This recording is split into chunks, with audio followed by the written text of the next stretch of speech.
चिकन आलू करे तू का कोचिंग जालू करे तू का कोचिंग जालू दसिया के पुल पे भेटालू करे तू का कोचिंग जालू करे तू का कोचिंग जालू दिने दिने रानी चिकन आलू करे तू का कोचिंग जालू करे तू का कोचिंग जालू।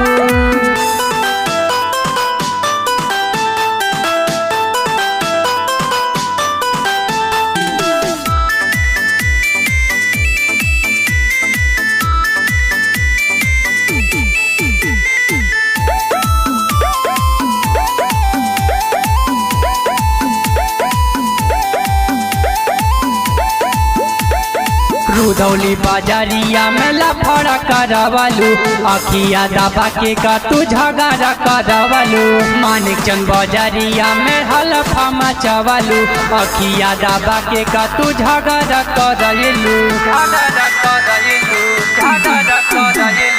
रुदौली बाजारिया में लफड़ा करवालू अखिया दबा के का तू झगड़ा करवालू मानिकचंद बाजारिया में हलफा मचवालू अखिया दबा के का तू झगड़ा करलू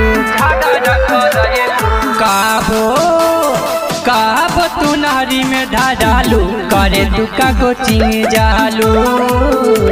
करे तू का कोचिंग जालू दसिया के पुल पे धरालू करे तू का कोचिंग जालू करे तू का कोचिंग जालू।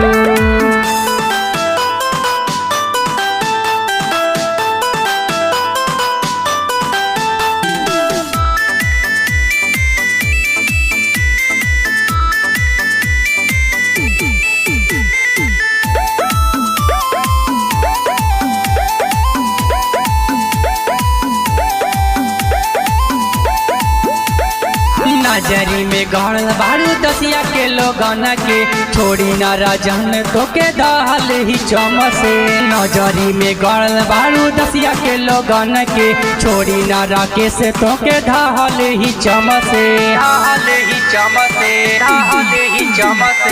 नजरी में गढ़ल बारू दसिया के लोगन के छोड़ी न राजन तो के दहल ही चमसे नजरी में गढ़ल बारू दसिया के लोगन के छोड़ी ना राकेश तो के ढाल ही चमसे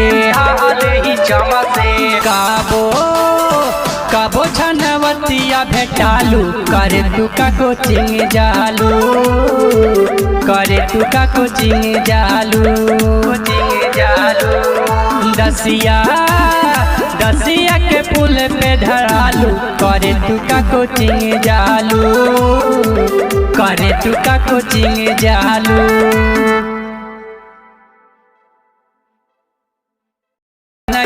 छोड़ी न राजन तो के दहल ही चमसे नजरी में गढ़ल बारू दसिया के लोगन के छोड़ी न राकेश तो के दहल ही चमसे।